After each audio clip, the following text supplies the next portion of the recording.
Ian Bogado Funk. Júlia Navarro Periotto. Eu sou Nuno Coelho, professor da Faculdade de Direito de Ribeirão Preto. Eu sou Raquel Ronick, professora da Faculdade de Arquitetura e Urbanismo da Universidade de São Paulo. Eu sou Caio Kuog, sou aluno do Direito e também do doutorado na FEA. Olá, nós estamos no Instituto de Estudos Avançados, Polo de Ribeirão Preto, da Universidade de São Paulo. Temos hoje mais uma sessão de debate do ciclo de conferências sobre o futuro do Brasil, falando hoje sobre direito à cidade e direito à moradia. Eu quero agradecer muito aos meus colegas aqui presentes, às minhas colegas, e passando ao debate, e agradecendo a professora Raquel Ronick por sua participação, por sua visita ao nosso campus, pedindo-lhe que comece com a sua apresentação inicial. Eu que agradeço essa oportunidade de estar aqui nesse posto do Instituto de Estudos Avançados da Universidade de São Paulo, em Ribeirão Preto.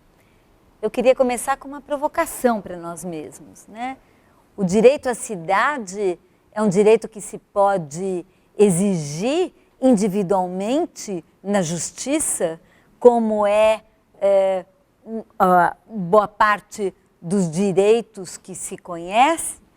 Me parece que esse conceito do direito à cidade vai muito além dessa perspectiva dos direitos individuais estabelecidos a partir de um pensamento liberal que data lá do iluminismo.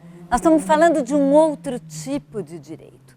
Nós estamos falando não apenas de um direito que é muito mais coletivo do que individual, que, na verdade, não existe cidade se não for pensada em termos coletivos, em termos públicos, em termos da existência de um espaço de todos, que precisa ser gerido, que precisa ser administrado para todos. E aí a gente entra em duas dimensões dessa história.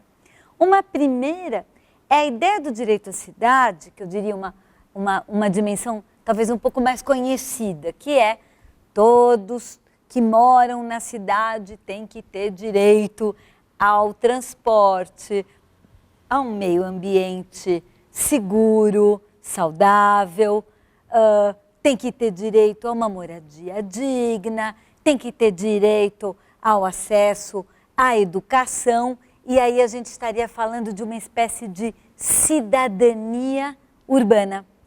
Mas, se a gente for tomar o conceito de direito à cidade nos termos em que Henri Lefebvre, nos anos 60, pensou esse direito, mas, sobretudo, nos termos em que os movimentos sociais urbanos hoje pensam esse direito, mais do que ter direito a serviços, equipamentos, espaços, o direito à cidade é um direito a participar ativamente como protagonista da cidade no sentido de definir os seus rumos e os seus destinos.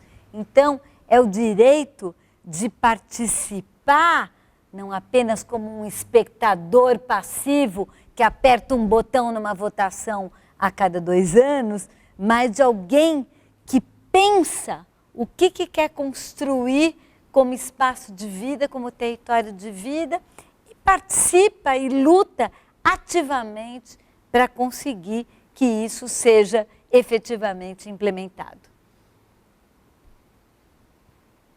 Falamos sobre participação política e movimentos sociais. Olá, boa tarde a todos e a todas. Boa tarde, professora. Pensando então um pouquinho nessa, acho que eu vou pegar o gancho da participação para a gente começar o debate, pode ser? Professora, eu pesquisei no meu mestrado a questão da participação popular aqui em Ribeirão Preto, né? E foram nos processos de 2013 a 2015, e eu estava muito interessada na época, né, vendo a questão de assim, Nós temos uma regulamentação da participação popular, né, uma garantia constitucional, a gente tem essa previsão no Estatuto das Cidades, e nessa toada também a gente viu uma construção de várias ações do Ministério das Cidades, com elaboração de muito material para a formação, né, a senhora é uma das principais autoras desse material, aprendi muito com ele.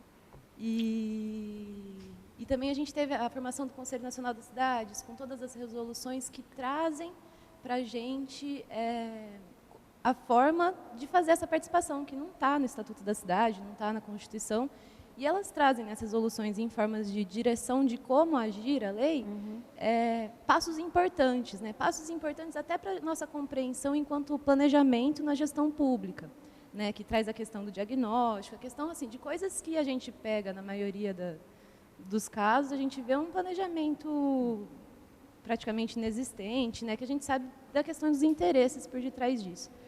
Mesmo com todo, e assim, é interessante pesquisar essa questão dessa nova ordem jurídico-urbanística, né, e pegar os primeiros textos, todos muito entusiasmados, todos muito bonitos, e depois pegar as pesquisas que analisaram a efetividade dessas leis e ver que até hoje a gente tem essa questão, por exemplo, das resoluções, que seria uma coisa mínima, que não é atendida. E agora a gente tem um cenário ainda totalmente diferente, né? Com o fechamento do Ministério das Cidades e a sua inclusão no outro ministério do governo do Bolsonaro. E a gente consegue perceber até uma mudança total assim, da questão da produção de material, né? Eu cheguei a ver esse último planejamento que eles fizeram, tentaram fazer um planejamento para cidades em 3 parágrafos, praticamente, é o que eles escrevem. E a gente tem essa questão do fechamento dos conselhos e tudo mais. E eu queria te perguntar quais são as perspectivas de agora, assim, sabe? E quais são e para a gente tentar entender também o que estava acontecendo na questão do Conselho Nacional das Cidades, quando que ele se perdeu, o que a gente perdeu com isso, né? E o que a gente está tendo de empenho para retomar, ou quem que está lutando para a gente tentar essa participação institucional, né? Falando aqui da questão mais das leis. Assim. Então, foi bom você levantar essa questão da nova ordem jurídico-urbanística, que foi uma aposta bem importante do movimento pela reforma urbana no Brasil, que começou a se constituir no finalzinho dos anos 70, começo dos anos 80, que agiu fortemente na Constituição, em conjunto com outros movimentos sociais, no sentido de transformar a democracia naquilo que naquele momento se imaginava e se pensava como um processo de radicalização democrática. Radicalização democrática no sentido de transformar a democracia em mais democrática. Por quê? Porque isso partia de uma leitura de que se as políticas urbanas eram políticas urbanas excludentes, que não eram capazes de atender a maior parte da população, era porque o processo decisório sobre elas era excludente. E, portanto, de que os mecanismos formais existentes, eleitorais, de consulta, de eleição, não eram capazes, por si só, de efetivamente representar o conjunto de interesses e, portanto, era necessário ampliar os locos, os locais, assim como os espaços e as práticas de representação democrática, no sentido de incluir muito mais gente, muito mais setores, muito mais segmentos. E é com isso que, não apenas no campo do urbanismo, da moradia, mas em vários campos no país, da cultura, da questão indígena, dos idosos, da população de rua, nós temos inúmeros campos que apostaram em processos participativos e de ampliação da interlocução. Só que, e aí, claro, tenho mais capacidade de fazer uma avaliação e uma análise do campo específico onde eu mesma atuei mais intensamente, que é a questão da moradia das cidades. Mas acho que há análises importantes nos vários campos, né? De que essa nova ordem jurídico-urbanística foi sendo implementada enquanto a velha ordem político-jurídica continuou em pleno vigor. de tal maneira em que, tocando em miúdos, o processo decisório sobre as políticas urbanas e habitacionais não se transformou totalmente no sentido de incorporar, de fato, esses novos espaços, por um lado. Por outro lado, também a lógica da velha ordem, das intermediações políticas, das relações interpessoais, dos negócios, da política como os negócios, absolutamente presente na cultura política brasileira, também se fez presente na experiência política dos conselhos. Porque nós estamos falando da mesma cultura, não estamos falando de outra cultura. Então também tem contradições internas dentro ali. Mas, mesmo assim, esses espaços foram espaços de interlocução, foram espaços de formulação, foram espaços de inovação, por mais precários que eles tenham sido em termos de processo decisório real. Então, de fato, eles não radicalizaram a nossa democracia. Porém, ao invés da gente entender por que eles não radicalizaram a nossa democracia e ver como é que nós vamos transformar a nossa democracia em mais democrática, não. Nós estamos vivendo a era da supressão da democracia. Nossa democracia é uma porcaria e não nos representa? Aham. E aí o que a gente faz? A gente acaba com ela. E aí ela fica completamente concentrada em poucas mãos. E que mãos são essas? São as mãos de quem teve o poder de decisão historicamente. Então, trata-se, sim, de um retrocesso, mesmo que a gente considere que os avanços não foram exatamente os avanços que imaginamos e sonhamos. Mas isso não significa, de jeito nenhum, que toda a experiência que nós já tivemos de formulação participativa, você tem que pegar, botar dentro de um saco de lixo e jogar no lixo, né? A gente aprende, e eu como educadora e professora, a primeira coisa que eu tenho que acreditar é que a gente aprende da experiência, da história, do caminho já percorrido pelos outros, né? Sem fazer uma tábula rasa. Acho que também é muito importante, especificamente no campo da política urbana, a gente entender, isso, enfim, exigiria um debate inteiro só sobre isso, para a gente pensar que o modelo a partir da qual foram pensados os conselhos e as políticas dentro deles, era um modelo de um projeto de Estado, e um projeto de Estado que já não existia mais, ou seja, já estava sendo transformado em função do ajuste fiscal, em função da drenagem, né, dos recursos na mão do Estado, em função da agenda neoliberal que foi penetrando dentro do Estado brasileiro exatamente na mesma década em que se começou a implementar a Constituinte. Então, nós temos que entender que aquele modelo já não cabia nesse Estado, que já não é mais esse Estado. Então, é importante entender essas disjunções, né, que nós vivemos, e essas disjunções foram basicamente injunções dos anos 90. Claro que é fácil falar agora sobre isso. Na época a gente não enxergava.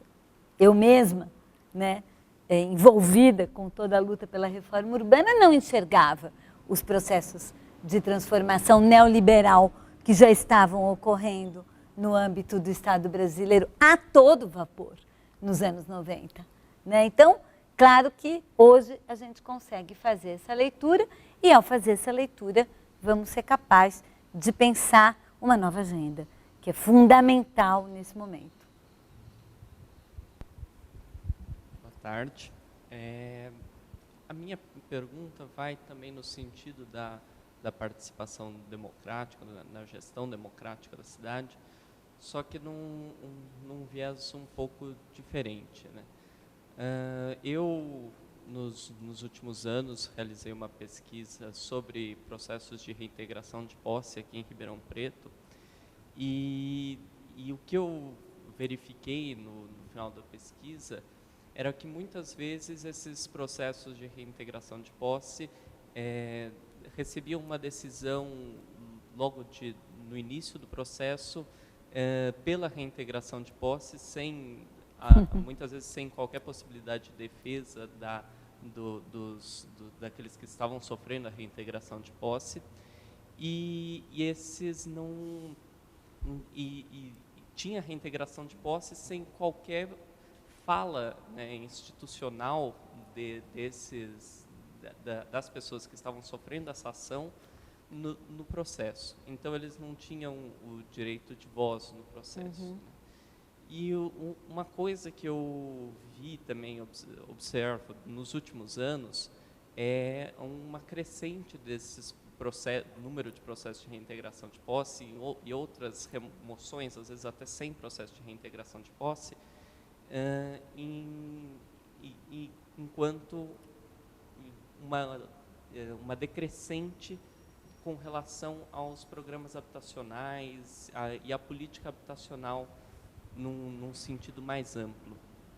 Então, primeiro, como a senhora vê essa participação, principalmente no judiciário, nessa área que é justamente onde se estabelece muitas vezes o conflito entre os atores, mas que muitas vezes os atores acabam não tendo voz. E também, já com relação a outra questão, como a senhora vê o momento atual com essa falta de política habitacional, sem perspectiva, para o programa Minha Casa Minha Vida, que era o dominante até então, não produz mais habitação para as faixas mais baixas de renda, e não se tem uma substituição desse programa. Então, uma falta de perspectiva para os movimentos sociais, para aqueles que lutam pelo direito à moradia. Então, essas duas questões, acho que bem amplas até. O teu estudo revelou o que vários estudos que estão sendo feitos no Brasil também reiteram, exatamente o mesmo tema, que é o seguinte: o judiciário, primeiro, não leu a Constituição, desconhece totalmente o Estatuto da Cidade, totalmente. E a única coisa que aprendeu, eu imagino que é o que ensinaram na escola, não é possível, é o Código Civil.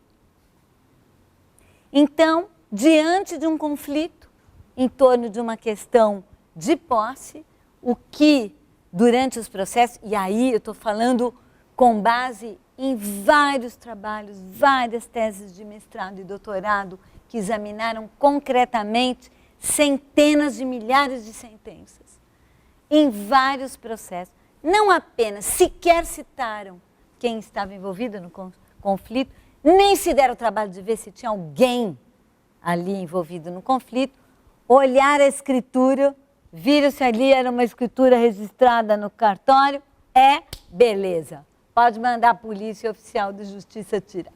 E ponto. Com honrosas exceções, né, que militam na direção contrária de muito poucas decisões.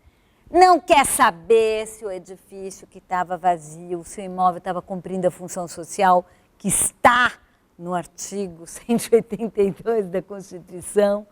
Não quer saber se era devedor de IPTU, não quer saber se quem estava lá, por que será que tinha alguma pessoa lá morando numa condição absolutamente precária. Não chama a prefeitura, o governo do estado, para ver que solução está propondo, nada. Né? Absolutamente, né, ignora solenemente algo que me parece totalmente inconstitucional, porque sequer abre um espaço de contraditório dentro desse processo. Mas isso faz parte da invisibilização total, né, da maioria da população. que tem muito pouca chance de se colocar tanto no âmbito da política pública como no âmbito da disputa judicial. Qual que é a diferença disso com a ideia de que a maior parte das pessoas que estão encarceradas sem sequer ter sido julgadas são jovens, negros, periféricos? É a mesma lógica. São as pessoas que não existem para o sistema judiciário, né? Então, eu acho que isso é uma questão que, como é possível avançar um processo democrático, né, sem que as pessoas sejam consideradas de outra forma, sem que a própria Constituição seja considerada de outra forma. Isso em relação a esse tema. Segundo lugar, a situação habitacional que nós estamos vivendo, eu chamaria de um estado de emergência habitacional. E ela se agravou bastante nos últimos anos, e ela se agravou por duas razões, né? Nos anos de bonança econômica, ou seja, os anos de crescimento econômico, de aumento do crédito habitacional, dos anos do Minha Casa Minha Vida, de produção em massa, de moradia, foram anos que acabaram tendo como um impacto, como um efeito, um aumento muito grande do preço dos imóveis na cidade, muito grande. Tanto do preço dos imóveis de venda, como os preços dos aluguéis. E os salários, mesmo que tenham crescido, não cresceram tanto quanto esses preços. Isso dá para ver vários indicadores. Então, o que começou a acontecer? Cada vez está mais difícil para as pessoas poder morar pagando do seu próprio salário. O que a gente viu, principalmente a partir de 2013, e isso vários estudos já estão demonstrando, é uma verdadeira explosão de ocupações precárias, tanto nas periferias como em prédios vazios no centro. E não é apenas na região metropolitana de São Paulo. Aqui mesmo em Ribeirão, esse fenômeno também aconteceu e várias outras cidades médias do estado e do Brasil, esse fenômeno também tem acontecido. As pessoas sem nenhuma alternativa de onde morar, né, vão constituindo esses espaços, né, de autopromoção da própria moradia. E a política pública não tem nenhuma resposta a essa questão. A resposta que tem sido dada, pelo contrário, que é um exemplo mais perverso, é a nova moda, que são as PPPs de habitação. O município de São Paulo e o estado de São Paulo está lançando PPPs de habitação, parcerias público-privadas de moradia, que vão ofertar moradia para rendas que não são as rendas mais baixas, que não são para quem mais precisa e que, como um efeito colateral, estão exatamente removendo, tirando pessoas dos lugares para poder construir moradia para outras pessoas, não para elas. Então, e não adianta, quer dizer, é só fazer conta de matemática. É a matemática da dona Margarida, a nossa professora da primeira série do ensino fundamental. Um capital investido que precisa ser remunerado com juros nunca vai ofertar um produto para quem não tem condições nem de pagar o principal, quanto mais com juros. Então, não adianta que nem PPP, nem política de casa própria, de produção de casa própria, vai conseguir atingir quem mais precisa. Então, é necessário diversificar nossas políticas, entender que a moradia é uma questão social, é uma questão de política social, não é uma questão financeira, é uma questão, mas infelizmente aí não é só agora, é historicamente no país, a indústria, a política habitacional sempre foi capturada pela indústria da construção civil e a indústria financeira, no sentido de que a pergunta central da política habitacional nunca foi quais são as necessidades dos brasileiros e brasileiras em termos de moradia. Sempre foi O que podemos fazer para poder construir mais casas? Basicamente. Que não é exatamente a pergunta central, né? Inclusive, todo o conceito de déficit habitacional é uma falácia, porque por trás da ideia de déficit está a ideia de quantas casas novas precisam ser construídas. E não necessariamente a política depende disso, né? Ou ela tem que construir necessariamente casas novas. Então, acho que é muito importante, estamos vivendo um momento muito duro, as perspectivas, infelizmente, são que, nesse momento, a situação vai piorar, mas eu queria deixar aqui registrado que quem resolveu o problema da habitação aqui no país foram as próprias pessoas que autoconstruíram suas casas. Esta é a história da moradia. E essa vai continuar sendo a história da moradia. É a agência dos próprios envolvidos que, individual e coletivamente, vão ocupando, se virando e autoconstruindo o seu próprio habitat. E foi desse jeito que nós fizemos as cidades e vamos continuar fazendo, infelizmente, sem apoio e sem os recursos públicos que deveriam estar disponíveis para esse processo. Olá, boa tarde. Professora, eu teria um questionamento, mas primeiro um relato, né? Você falando dessa questão das próprias pessoas que construíram os seus imóveis, me remete à minha infância. O meu pai é um almoxarife e a minha mãe, dona de casa, deles mesmos construindo o imóvel deles, pouco a pouco, com ajudas e comprando um terreno numa área um pouco mais afastada do centro da cidade. Então, acho que eu vivi isso, de certa forma. E a tua história é a história de 70% da população brasileira, você pode ter certeza.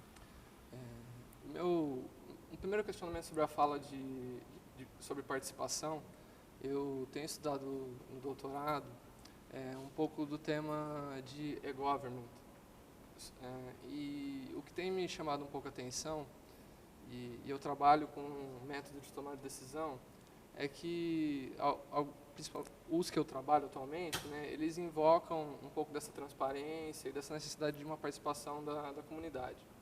Só que, por outro lado, a gente vê alguns argumentos técnicos e algumas variáveis técnicas que, eu não sei se seria essa a palavra, mas há um certo desconforto de se trabalhar com a população.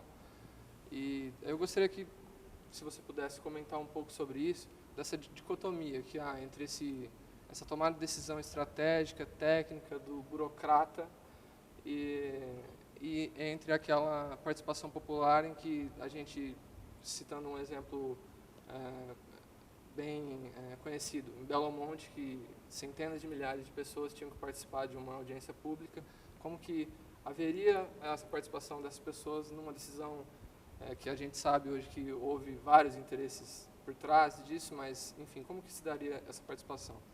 Meu segundo questionamento é que eu trabalhei durante 3 anos na Secretaria de Assistência Social em Rio Preto e trabalhei especificamente no Cadastro Único com programas de transferência de renda e eu pude entrar em contato com muitos moradores com uma vulnerabilidade social mais alta e muitos deles também beneficiários dos últimos programas habitacionais que houve no Brasil nas últimas décadas, né?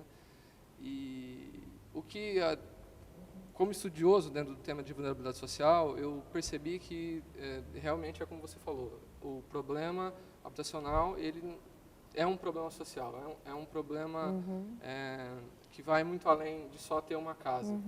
E especificamente em Rio Preto, alguns detalhes que me chamaram a atenção da época é a dificuldade às vezes de você ter, por exemplo, nesses bairros um pouco afastados e que foram construídos, de se ter uma educação de qualidade, de se ter uma saúde de qualidade.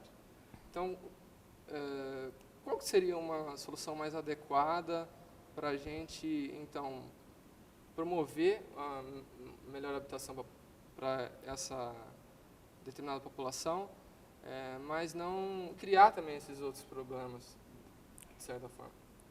Então, vamos começar por essa última questão. Eu acho que eu consigo responder essa questão usando o exemplo do Chile. Aliás, um país, Chile sob Pinochet está sendo a grande inspiração do nosso governo atual em várias frentes, a Previdência e outras frentes, né? O modelo chileno. O programa Minha Casa Minha Vida, ele foi inspirado nesse modelo chileno, aonde a construção privada, as construtoras privadas ofertavam uma moradia, né, regulada em termos de preço, de máximo de preço, etc. E as pessoas compravam essa moradia com subsídios do Estado. E dessa forma, depois de 20 anos de implantação do programa, que ele foi lançado nos anos 70, a gente praticamente, numa cidade como Santiago, residualizou o número de favelas e de bairros precários. Quase todo mundo foi morar nesses conjuntos. Enormes conjuntos nas periferias, distantes, sem oferta de educação de qualidade, sem ofertas, eu diria, mais do que educação, sem oferta de oportunidades de desenvolvimento humano. Porque o desenvolvimento humano tem a ver, né, não só em entrar dentro de uma sala de aula, mas participar de um ambiente diverso, heterogêneo, culturalmente rico, né, onde você possa, né, ter opções culturais, de lazer, de esporte, você ter uma vivência, né, da cidade, que é tão importante, e que você, exilado, literalmente, numa periferia, porque além do mais, para você se deslocar, você tem que pagar um transporte, que é caro e difícil e longo, então é um exílio num lugar sem nada, você... Então aí você, né, ou se você for num shopping center fazer um rolezinho, você é proibido, né, que é exatamente o que aconteceu, porque você está fora do seu lugar, né? Então, o efeito disso, depois de 20 anos de política, é o que os chilenos chamam do problema de los con techo.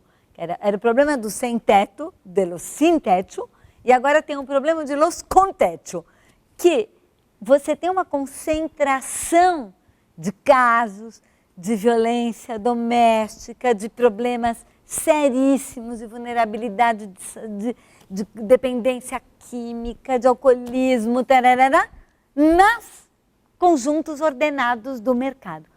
Ora, mas na nossa lógica não era assim que o problema social e a violência nasce na favela, porque ela é irregular e ilegal? Não era essa a tese? Pois essa tese está completamente equivocada. E o exemplo chileno já mostrou isso, e o que você está trazendo também demonstra isso. Que, na verdade, não dá para tratar a questão habitacional urbana como se fosse uma questão de metros quadrados. Ela é multidimensional, ela é uma política social e ela tem a ver com toda a forma como você trata a cidade. E você, digamos, constituir guetos, né, é a pior forma de tratar esse problema e de se envolver com esse problema. Me parece que nós temos que superar essa visão setorializada, né, e essa visão, como eu disse, contaminada pela indústria da construção civil e indústria imobiliária, e começar a pensar muito mais em cidades para todos, né, cidades onde as possibilidades... Porque não vamos esquecer que se, e aí vou usar de novo o exemplo de Santiago, porque depois de 20 anos a gente consegue ver os efeitos disso muito claramente, a área da onde as favelas foram todas retiradas, viraram grandes frentes de expansão para o capital financeiro, para o complexo imobiliário financeiro. Piorou tremendamente a concentração de renda na região metropolitana de Santiago. É esse o efeito da política. Então, a cidade, que é a nossa grande oportunidade de distribuir riqueza, na medida em que, e é por isso que as pessoas migram para a cidade, para poder prosperar, para poder crescer, para poder ter acesso a oportunidades que elas lá longe, numa cidadezinha muito pequena, ou lá no campo não têm. Então, para isso, então, em vez de fazer isso, de promover isso, elas acabam promovendo o contrário. Então, é nesse sentido que eu acho que é muito importante se pensar outro tipo de política. Agora, me relacionando com a tua primeira questão, que tem a ver com a questão que também foi já levantada, na experiência que a gente tem de participação popular, de audiências públicas, de abrir o debate das políticas para uma participação popular, um dos elementos que me parece mais importantes é o fato de que isso, de fato, nunca foi aberto em termos de uma linguagem que fosse capaz de dialogar com a linguagem das pessoas. Então, é assim, você vai para uma audiência pública, aí vem alguém apresentando uma proposta, né, que você não entende patavina, porque ela está escrita em código, né, em planejês, que ninguém entende, uma coisa super difícil. Eu sei porque eu ensino planejamento urbano e uma das primeiras coisas que a gente faz com os coitados dos alunos do primeiro ano, a gente põe eles para ler o projeto do Plano Diretor de São Paulo, a lei do Plano Diretor de São Paulo. Os caras quase morrem, né? O que é isso? Mas o que é isso? Que é isso? Não aprendem nada. E isso são universitários que fizeram vestibular e passaram no vestibular 40-1, que é o vestibular da Faculdade de Arquitetura e Urbanismo da Universidade de São Paulo, certo? Então, nós estamos falando a liderança, né, da sua geração, que conseguiram entrar na Universidade de São Paulo, na Faculdade de Arquitetura. Então, é isso. É uma linguagem, é um código para excluir. É um código, é a linguagem dos engenheiros, dos arquitetos, das incorporadoras. Ela foi feita para isso. Os modelos também são para eles, não tem nada que ver com o cotidiano das pessoas, com as questões que afligem elas no cotidiano. Então, isso tudo, esse processo, por mais que você fale, não, vou abrir, vou fazer audiência pública, todo mundo vai poder falar e todo mundo vai poder participar, nós estamos precisando fazer uma mudança, eu diria, epistemológica da forma como a gente pensa a política, no sentido de romper com esse modelo único, com essa fala, né, que é essa fala tecnocrática, absolutamente centrada nesse modelo, e conseguir chegar mais perto das pessoas, né? E acho que, sim, a tecnologia digital, ela enfim, pode ser um instrumento, né? Todo mundo tem o WhatsApp, ela pode ser um instrumento. Infelizmente, essa foi outra, né, das promessas que nós tivemos para nós mesmos, né? De que finalmente, com as tecnologias de comunicação digital, com a internet, com as páginas das redes sociais, nós íamos finalmente produzir uma comunicação multicentrada, com muitos polos, etc. Mas o que a gente vê na prática é que ela é completamente dominada pelo mercado, ela é completamente dominada por quem paga mais para poder chegar, né? O algoritmo dela, né, que faz com que algumas determinadas mensagens cheguem até você e outras não, acabou gerando verdadeiros guetos, né, que são essas bolhas da internet, aonde só chega a você um tipo de informação, muitas vezes totalmente fake, né, totalmente mentirosa. Então, há que se pensar, né, como é que a gente pode ter ferramentas comunicacionais que não estejam 100% submetidas à lógica privada e à lógica do mercado, né? Porque senão, como é que nós vamos conseguir criar, de fato, processos deliberativos muito mais amplos, que são absolutamente necessários, e não só no Brasil. Acho que essa é uma pauta global. Eu gostaria de colocar duas questões, ambas ligadas ao paradigma da propriedade privada e dos direitos individuais como o modelo do pensamento, da teoria e das soluções práticas que nós temos tentado implantar no Brasil em nossas políticas públicas para a habitação. A primeira delas diz respeito à identificação da solução do problema da moradia com a conquista da casa própria. É uma opinião que está arraigada na opinião, na cultura, na forma de ver, não é? Na cultura do brasileiro, que é com certeza não é algo natural, mas é algo que é construído e é alimentado. A ideia de que resolver o problema da moradia é finalmente conquistar a casa própria, sendo assim, tornando-se proprietário. Essa é a primeira questão. Gostaria de lhe pedir que nos falasse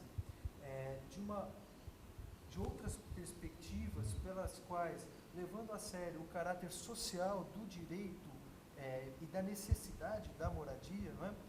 Por quais se pode resolver essa nossa demanda humana básica por um teto, por viver com a família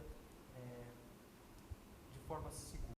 Então, essa é a primeira questão que eu queria colocar. A segunda diz respeito à implantação deste modelo nas políticas habitacionais que o Brasil implantou já há décadas de construção de milhões de unidades habitacionais de acordo com modelos jurídicos de direito privado. Nós hoje já observamos no Brasil, os prefeitos hoje estão às voltas com as consequências, as dificuldades decorrentes destes condomínios que estão hoje presentes em todo o Brasil e que são espaços privados, que são condomínios, muitas vezes sem nenhuma capacidade de autogestão, sem nenhuma capacidade sem nenhuma autossustentabilidade, muitas vezes dominados pelo crime organizado, né? E que são capazes de tornar a vida de grande parte das pessoas que lá vivem em verdadeiros infernos, sem que o poder público tenha condições de interferir. O prefeito muitas vezes procura a nossa ajuda como juristas para perguntar como é que eu faço para poder ajudar as pessoas que estão lá vivendo nesse lugar. Se é um condomínio privado, o município não pode ir lá resolver o problema da água, o problema da luz e etc. Não é? Como é que você vê os caminhos que podemos construir, devemos construir, para recuperar o caráter público desta convivência e fazer frente a essa dificuldade? Eu tenho uma pergunta complementar à primeira. Será que eu posso agora ou eu espero? Faz, para depois a gente fechar, que eu já estou cansada. Então, com relação também a essa questão da ideologia da casa própria, né, e da propriedade privada, a senhora inclusive coloca isso no seu livro lá, que o Banco Mundial ele estimulou essa ideologia, estimulando programas de titulação de propriedade. E agora, dois anos atrás, a gente teve a reforma uma nova lei de regularização fundiária, que mudou completamente o sistema de regularização fundiária vigente até então.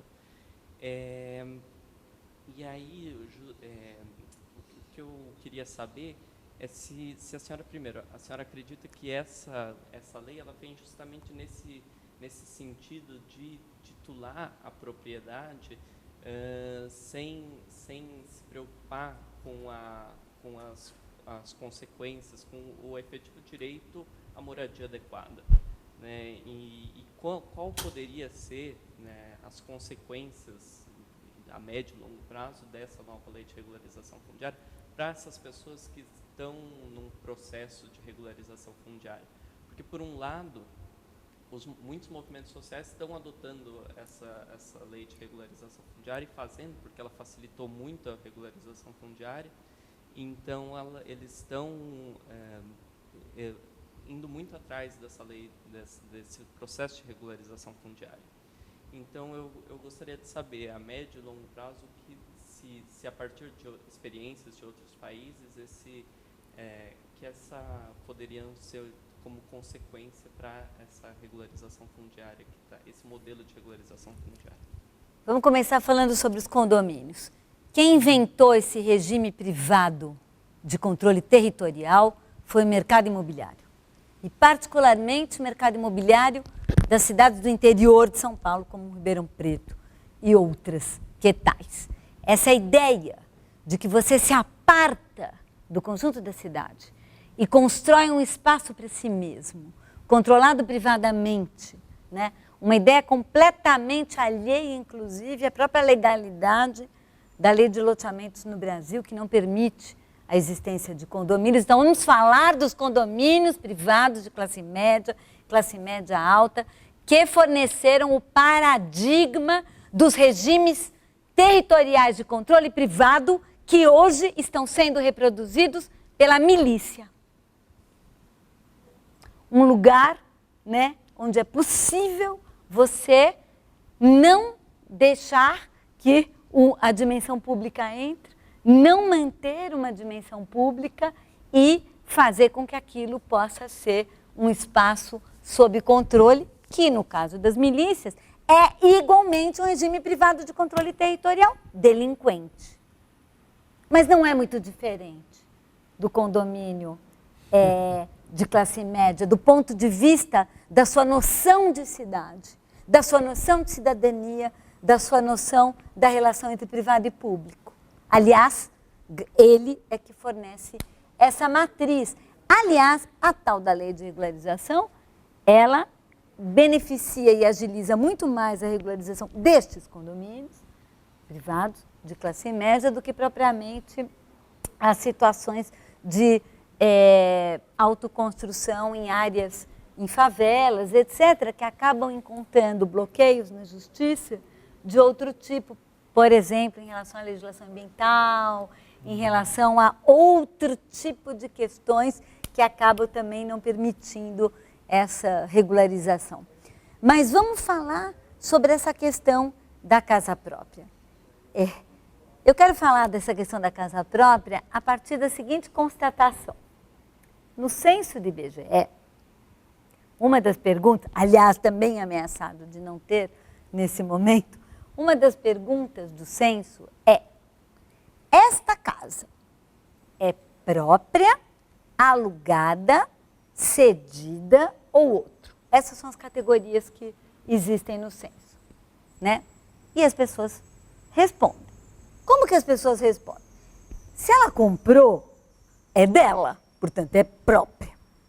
Se ela paga aluguel para alguém, ela fala é alugada. Se ela está lá de favor, pode ser da mãe, da sogra ou de outra pessoa, ela fala cedida, certo? E assim temos uma estatística no Brasil que fala 80 e poucos por cento, acho que 82, sei lá, uma coisa assim, 82% das casas no Brasil são próprias. São próprias. É minha. Então, quando a gente fala da ideologia da casa própria, olha a manipulação disso. Efetivamente, as pessoas querem ter um lugar para chamar de seu, para ter estabilidade, para não viver a situação de transitoriedade permanente que a maior parte das pessoas que são extremamente vulneráveis vivem. Então, a gente tem que matizar essa discussão da ideologia da casa própria, porque é própria. A maior parte dos moradores de favela mora em casa própria, regularizado ou não, porque o processo é um processo político muito mais complexo, onde uma parte da construção das nossas cidades são feitas por esses processos autoconstruídos e que vão negociando com o Estado a sua permanência e a sua eventual reconhecimento. É um processo infinito, né? Agora, por outro lado, o que o mercado quer? O mercado quer a propriedade registrada. Por que o mercado quer a propriedade registrada? O que as pessoas querem é um lugar para chamar de seu, estável, onde elas possam ficar e inclusive passar para os seus filhos, para os seus descendentes. É isso que as pessoas querem. Tá certo? Mas o que o mercado quer? O mercado quer alguma coisa que está registrado num sistema universal, torrens, que é de registro imobiliário, que possa ser lido universalmente em todo o planeta por qualquer tipo de capital investido na terra e no imobiliário. Por quê? Porque a única forma da terra circular amplamente nesse mercado é se ela estiver plenamente registrada.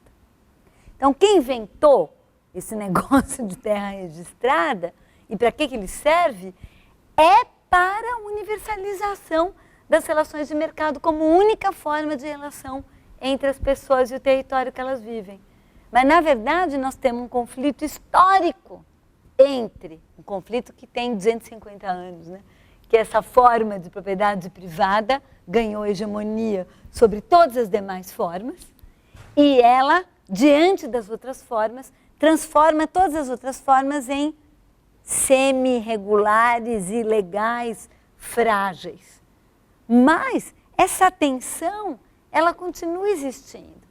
Então, me parece que existem muitas formas hoje que não são uma propriedade privada nesses termos em que o mercado exige. Por exemplo, as propriedades cooperativas, as propriedades, os Community Land Trusts, que são também terras que pertencem a uma coletividade e não a um indivíduo, as próprias demarcação das terras indígenas e o seu formato também não é exatamente, né, propriedade privada. Enfim, nós estamos falando de outras formas que são igualmente contemporâneas e que não partem da propriedade privada. O problema é que a propriedade privada, no fundo, não é a mais segura, é a mais livre para circular. E, portanto, é aquela que é o objeto, né, primordial da acumulação. Então, é nesse sentido que eu acho que a discussão poderia ser colocada em outros termos, né? Professora, eu posso fazer mais uma pergunta? Gente, vou ter que falar horas, eu já estou bem cansada. Será que a gente pode, quando sei... Vamos terminar. Vamos terminar e... A gente continua à noite. Pode ser. Não, Pode só ser? porque ainda tem Mais 2 horas. Já teve meia hora de... Desculpa, gente, mas é que Tá certo. eu já estou ficando velhinha, não aguento. Tranquilo, tudo bem. Tudo bem? Quanto tempo a gente fez? Quanto tempo? Acho que fez 1 hora, né? Fez 1 hora, né?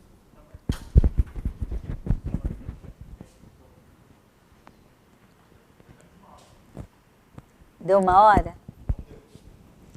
Mas não tem problema, nós não precisamos. Deu quanto? Hã? 5, 2 minutos. Você Tá quer bom. fazer uma última pergunta? Então faz, rapidinho, para a gente fechar. Desculpa, gente, mas é que realmente é muita energia.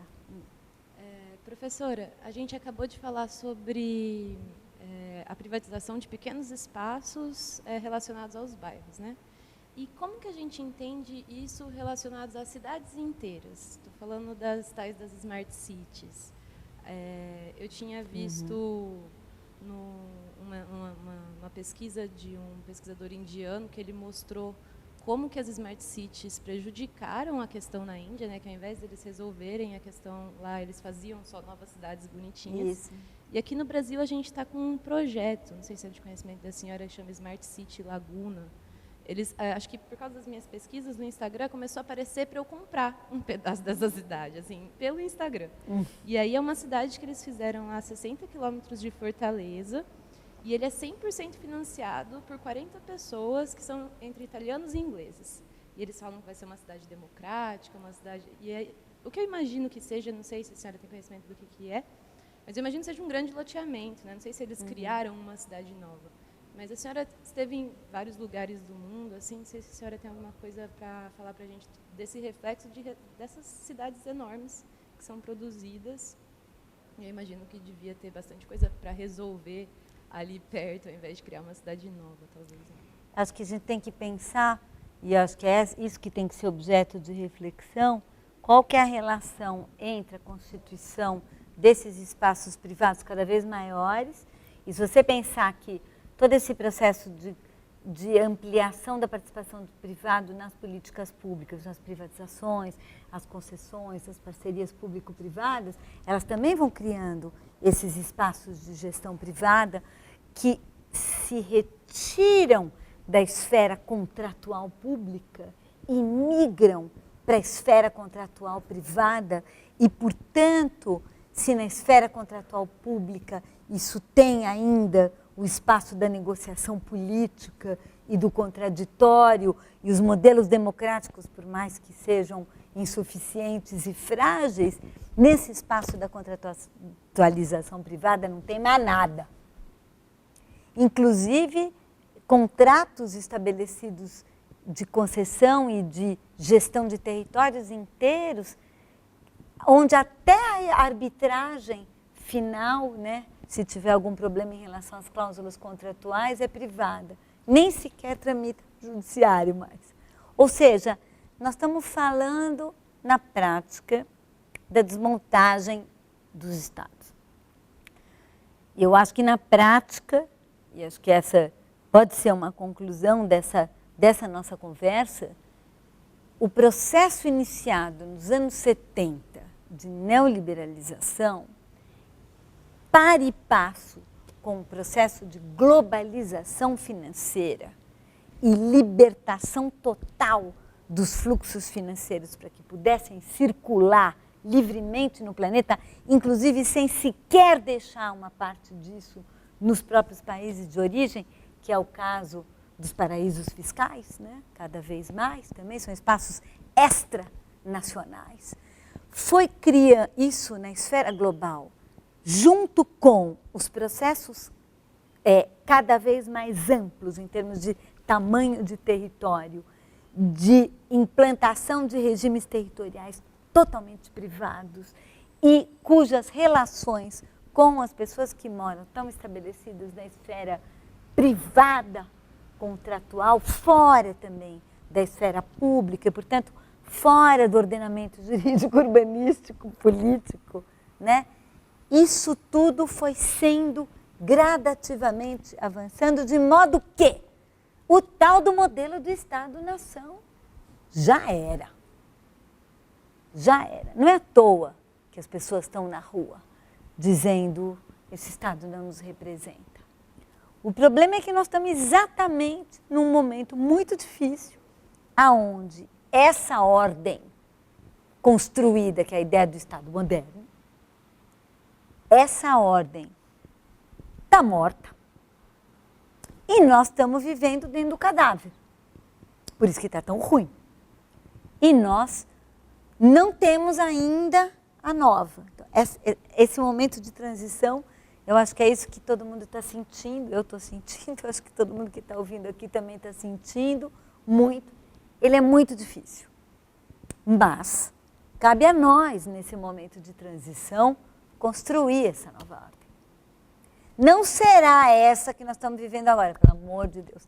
Não será essa da supressão da fala, do autoritarismo absoluto, do reino da violência, da supressão da vida, aonde, né, a vida não vale nada. Não será essa. Essa é fruto desse momento muito difícil de transição, aonde os mecanismos armados historicamente pelo Estado não estão dando conta, né, das transformações que o próprio Estado já sofreu e já tem.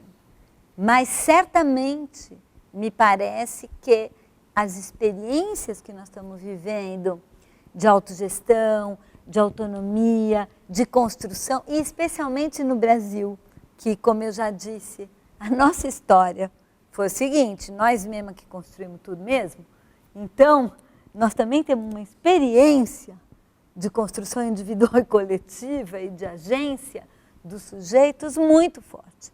E é a partir dela que nós vamos ter que alimentar a construção de outras utopias, né? Já que aquelas utopias que nos informaram no século XIX, que informaram as revoluções do século XX, essas também não têm mais sentido nesse momento, né?